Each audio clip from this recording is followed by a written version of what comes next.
तो आप AC technician हैं? जी हाँ सर। कुछ रेफ्रिजरेंट के नाम बताइए। रेफ्रिजरेंट के तौर पे हम लोग R22, R32, R134, R600 यही सब गैस इस्तेमाल करते हैं हम लोग। ये एसी और फ्रिज किस लॉ पे काम करता है? एसी और फ्रिज बेसिक लॉ ये है, एक चार्ल्स लॉ है, जिसके हिसाब से अगर कांस्टेंट वॉल्यूम में किसी एक डब्बे में, किसी एक ट्यूब में अगर हम लोग प्रेशर बढ़ा देते हैं तो उसका टेम्परेचर भी बढ़ जाता है, और अगर प्रेशर घटा देंगे तो टेम्परेचर भी घट जाएगा।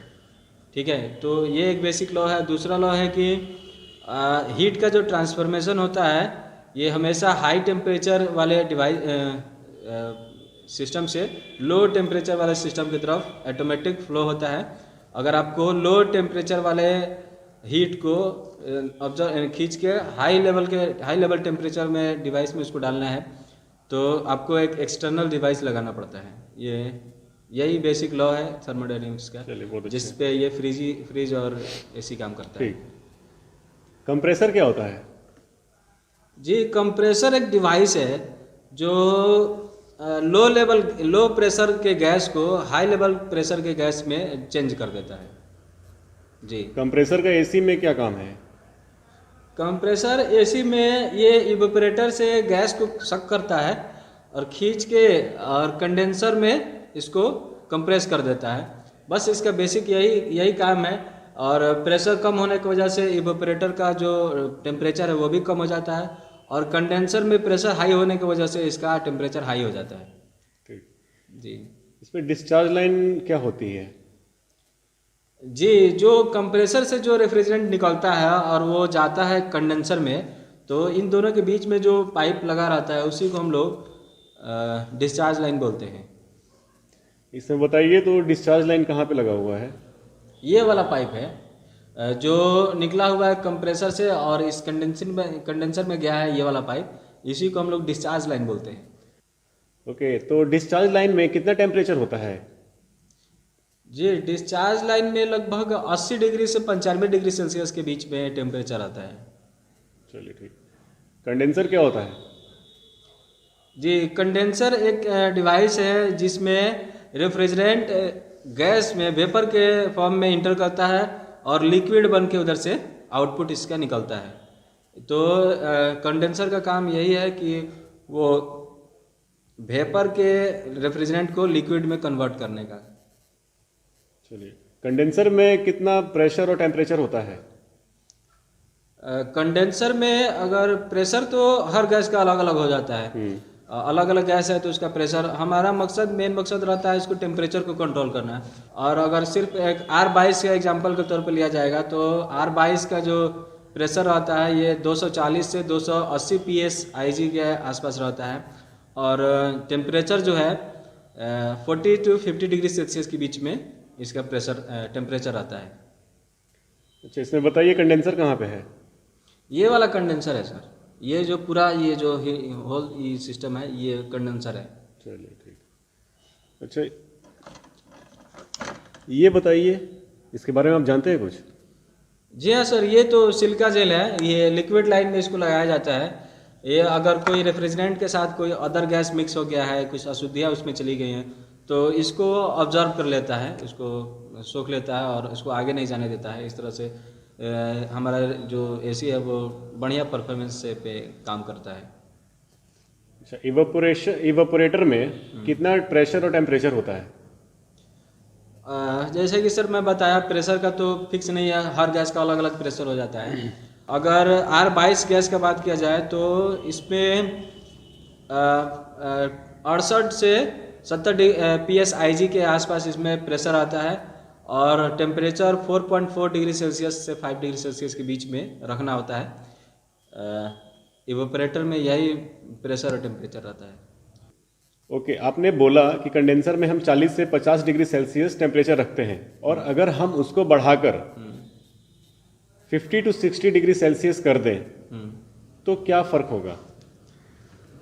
अगर कंडेंसर में हम लोग तो आमतौर पे 40 से 50 डिग्री सेल्सियस रखते हैं, लेकिन अगर इसको बढ़ा के 50 से 60 डिग्री सेल्सियस कर दिया जाए तो ये तो बहुत अच्छा रहेगा कि हमारा एटमॉस्फेयर में और कंडेंसर में जितना ज़्यादा का टेम्परेचर डिफरेंस रहेगा उतना आसानी से इससे हीट ट्रांसफ़र हो जाएगा। ये तो अच्छा है, लेकिन उसके लिए हमको थोड़ा सा मजबूत ज़्यादा कैपेसिटी का कंप्रेसर यूज करना होगा, जो थोड़ा सा कॉस्टली हो जाएगा और ये थोड़ा बिजली भी ज़्यादा लेगा। तो इस हिसाब से ये थोड़ा सा महंगा हो जाएगा। हालांकि ये काम बेहतर करेगा। काम वो भी अगर 40 से 50 डिग्री सेल्सियस रखेंगे तो भी हमारा काम होगा, और 50 से 60 रखेंगे तो भी हमारा काम होगा। बस थोड़ा सा इसमें अगर कोई हीट वाला ज़्यादा हीट वाला इलाका है, जैसे गल्फ कंट्रीज़ में ज़्यादा हीट हो, ज़्यादा गर्मी होता है, तो उन सभी जगहों पे अगर ज़्यादा रहे तो फ़ायदेमंद है कि एसी हमारा काम करते रहेगा हमेशा। तो अच्छा रहे तो ज़्यादा रहे तो भी ठीक है, कम रहे तो भी ठीक है, लेकिन ज़्यादा रहेगा तो महंगा पड़ जाएगा। अच्छा, अगर हम इसको घटाकर 30 डिग्री सेल्सियस कर दें तो क्या कुछ फर्क पड़ेगा इस पे? जी, 30 डिग्री सेल्सियस कर देंगे तो काम तो करेगा, लेकिन अगर एटमॉस्फेयर का टेम्परेचर, वहाँ का जो वातावरण है, अगर उसका टेम्परेचर 30 डिग्री या 30 डिग्री से ज़्यादा हो गया तो फिर ये जो कंडेंसर है ये कूल नहीं कर पाएगा रेफ्रिजरेंट को, और ये जो हमारा गैस जो रेफ्रिजरेंट इन हुआ है वो गैस ही आउट हो जाएगा, उसमें टेम्परेचर उसका लूज नहीं होगा और ये पूरा एसी फेल हो जाएगा ऐसे स्थिति में काम करने पे। तो अगर टेम्परेचर कंडेंसर का टेम्परेचर कम हो जाता है वातावरण के टेम्परेचर से तो एसी काम नहीं करेगा।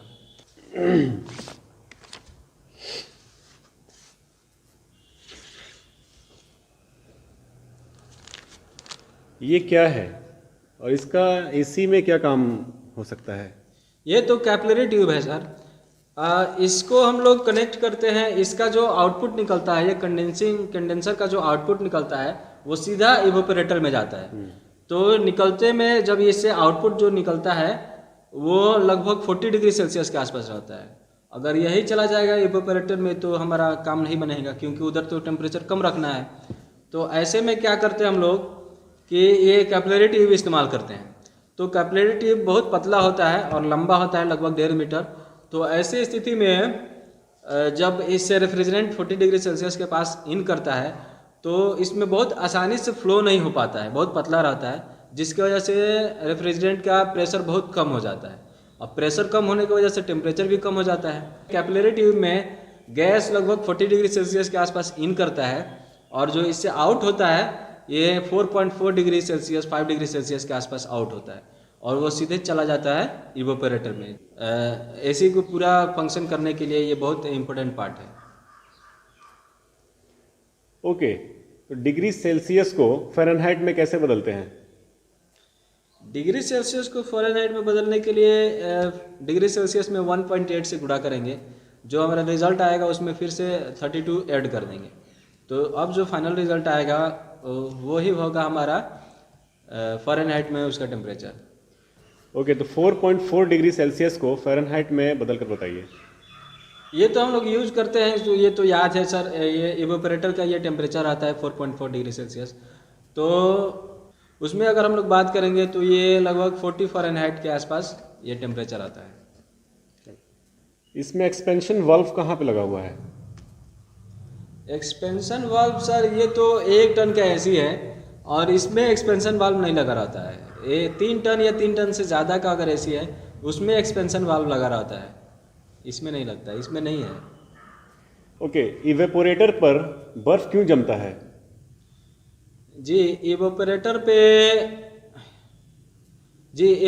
पे बर्फ जमने के कई कारण हैं। किसी भी कारण से अगर उधर का टेम्परेचर 4.4 डिग्री सेल्सियस या उससे कम हो गया तो उस पर बर्फ जम जाएगा। कारण कई हो सकता है, जैसे अगर हमने गैस कम इसमें डाला है, रेफ्रिजरेंट अगर कम हो गया है तो रेफ्रिजरेंट कम होने की वजह से कूलिंग कॉइल में प्रेशर कम हो जाएगा और प्रेशर कम होने की वजह से उसका टेम्परेचर और घट जाएगा, जिसकी वजह से बर्फ़ जम जाएगा। या फिर अगर कहीं ये जो हमारा ट्यूब है उस पर कहीं पिंच हो गया है, दब गया है अगर कहीं, तो दबने की वजह से वहाँ पे प्रेशर डाउन हो जाता है। प्रेशर डाउन होता है तो फिर टेम्परेचर भी डाउन हो जाता है। अगर ऐसी स्थिति में उधर बर्फ़ जम जाता है। या फिर अगर हमारा ये जो कंप्रेसर है ये लगातार काम करते रह गया अगर, ये कुछ किसी कारण से अगर लगातार काम करते रह गया तो फिर उधर से ज़्यादा गैस शक कर देगा और उधर का प्रेशर लूज हो जाएगा, बहुत कम हो जाएगा, जिसके उसका प्रेशर कम हो जाएगा और उधर बर्फ जम जाएगा। और अगर हमारा ये थर्मोस्टेट का जो सेटिंग है अगर उसको हम लोग कम कर दिए हैं, ज़्यादा कम कर दिए हैं टेम्परेचर को, तो भी उस पर बर्फ जम जाएगा। या फिर अगर हमारा जो रूम है उसका टेम्परेचर ऑलरेडी डाउन है और ऐसी स्थिति में हम लोग एसी को चलाएंगे तो इवेपोरेटर कॉइल के ऊपर बर्फ जमने का दिखता है कि बर्फ जम जाता है। चलिए, बहुत अच्छे। ये क्या है, इसका एसी में क्या काम है? जी, ये तो थर्मोस्टेट स्विच है। ये निकला रहता है और ये आगे का जो फ्रंट पैनल है उस पर लगा रहता है और ये रूम के टेम्परेचर को सेंस करता है और सेंस करके इसको देता है। ये एक स्विच है, थर्मोस्टेटिक स्विच है, जो टेम्परेचर जितना इस पर सेट किया गया रहता है, अगर उतना डिग्री सेल्सियस रूम का टेम्परेचर हो गया है तो ये ऑटोमेटिक ट्रिप करा देता है सिस्टम को और हमारा और आगे का जो कूलिंग प्रोसेस है वो रुक जाता है। तो अगर ये काम नहीं करेगा तो हमारा कंप्रेसर लगातार काम करते रहेगा और ऐसी स्थिति में इवेपोरेटर पे बर्फ जम जाएगा। तो ये बहुत इंपॉर्टेंट पार्ट है, इसी की वजह से ऑटोमेटिक जो हमारा एसी है ये काम करता है। बस यही है। अगर ये खराब हो जाता है तो ये एसी पे क्या असर डालेगा?